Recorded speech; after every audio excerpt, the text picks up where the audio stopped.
Welcome to Driveway Journey. Today we're doing something a little different because we're driving my BMW M2 in here in Gran Turismo 7. It actually has the competition, well I have the OG, but close enough. So I'm gonna drive the BMW M2 in Gran Turismo and I'm gonna compare it to my real M2 and I'm gonna see what the differences are and how it drives and just have some fun in that game that I can't really have in real life. So let's swap over to the PlayStation and have some fun. Welcome to Gran Turismo 7 and the BMW M2 competition. So it's not exactly my car. I have the OG N55 BMW M2. The one in here in the game is the M2 competition, so not exactly the same car, but for the sake of the video, it's close enough.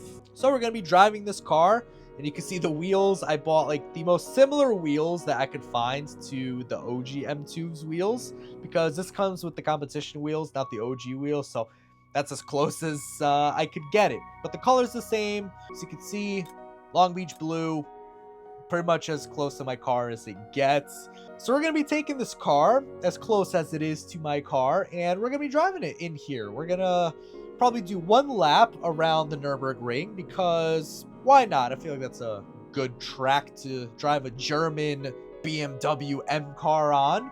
And I'm gonna be talking a little bit about this car and how it drives, how it's similar and how it's different on here versus in real life. Now, I will say this M2 competition that I have here, as you can see up top, if you look, 615 horsepower. This one is modded. I do have one that is more similar to mine in that it's stock. So the power is going to be, here it is, 405 horsepower.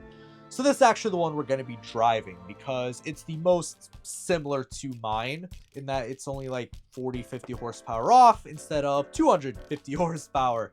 Obviously, this is a video game. It is 100% never going to feel like the real deal, right? Like, I'm sitting in a nice comfy chair, I'm driving on a controller, I don't have a steering wheel. It's very different. Don't get a game like this, drive it confidently, and then think you can do the same thing in real life and crash your car, all right? Don't be doing that kind of stuff. All right, let's start it up.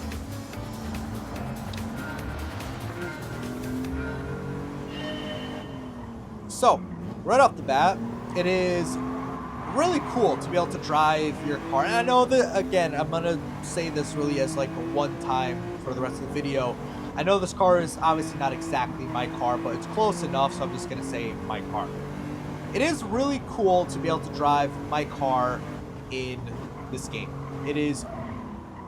these guys are just, like, in my way. It is really cool to drive it.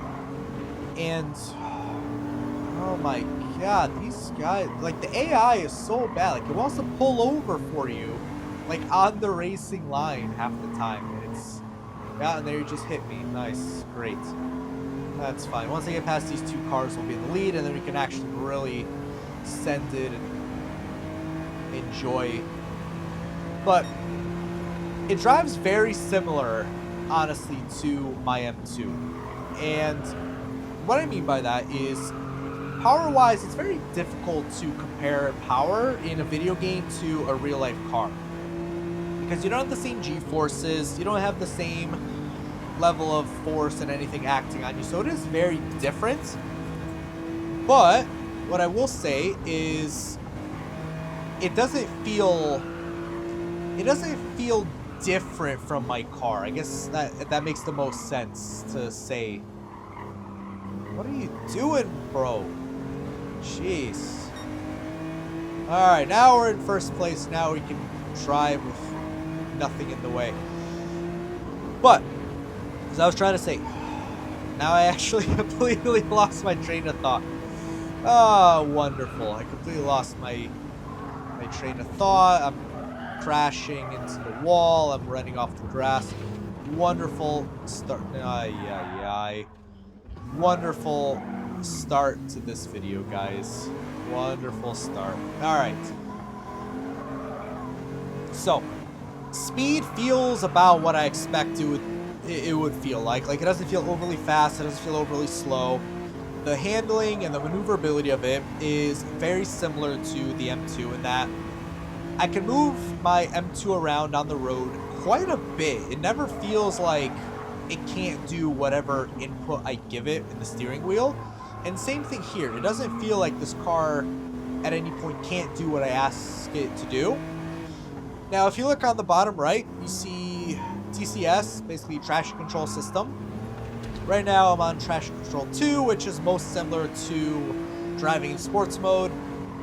If you set this to traction 1, that is, in my opinion, most similar to driving in MDM mode, where if you give it enough gas, this car will slip and slide. You can have fun with it, but it's never gonna really let it get away from you. So like if I give it gas, I know it's the worst spot to give it gas because the only place I could have gone there was into the wall. There we go, get back in the road. It feels like MDM mode in that you can slide it around, you can have fun with it, and this is, in my opinion, the best way to really drive this car in the game is on traction level 1. And I'm driving terribly. This is like my third take trying to record this. And talking and driving, I can't seem to do it for whatever reason. It's just not working out all that well. But it is the most similar. If you put it on traction 0, it very much wants to get away from you. Like, if you turn off the traction in like a real BMW M2, because the wheelbase is so short, it always feels snappy. It wants to get away from you all the time. And it's very similar in GT7.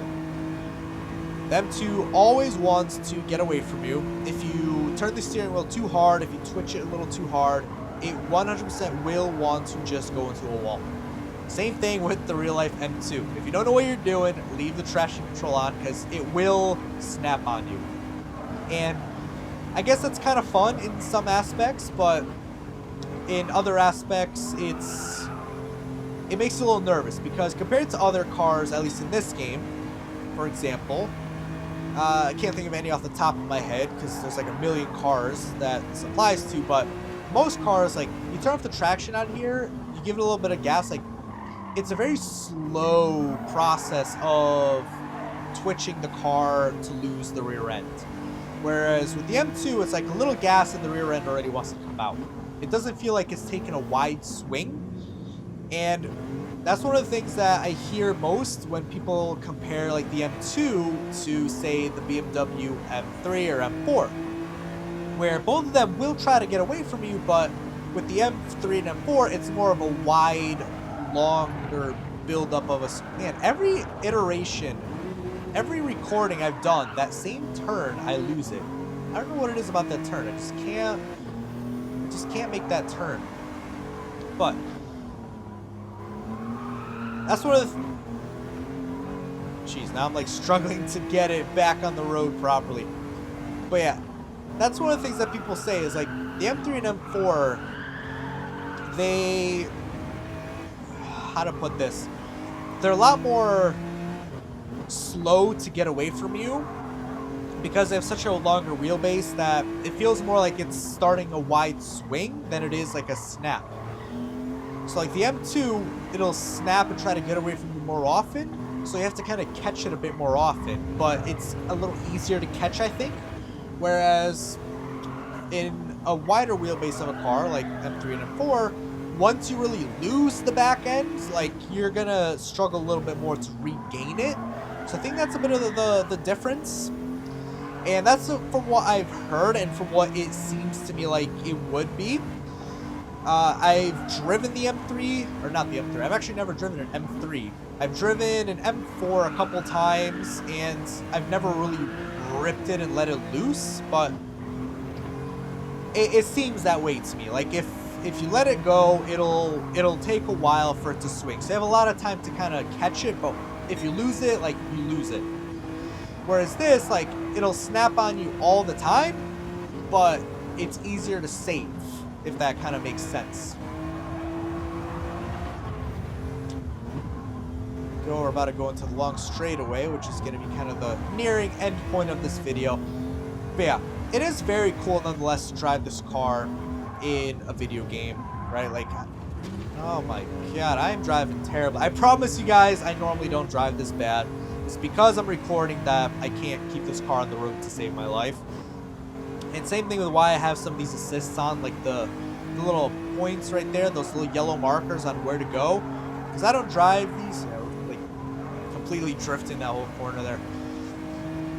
But the braking zones I have turned on because I drive so many tracks on here, I can't memorize them. Every car, every time you get into a new car, it feels like a new car. So like you can't memorize how well it brakes, how well it turns. So I have a few of these assists on just for sake of memorization of how the cars drive. Ooh, I love that color in the sunlight. That's nice. Very nice, very cool. But yeah, this is a first of its kind, this video.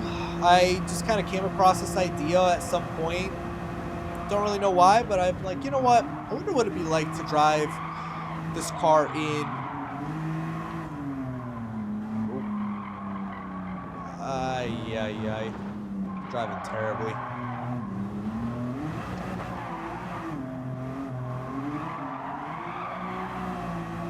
Yeah, we're driving terribly, so yeah, I'm gonna just wrap this video up by saying I had fun making this video. It was a different kind of video, very experimental.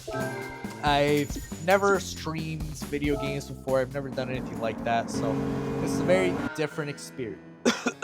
Excuse me. Very different experience, and I had fun with it.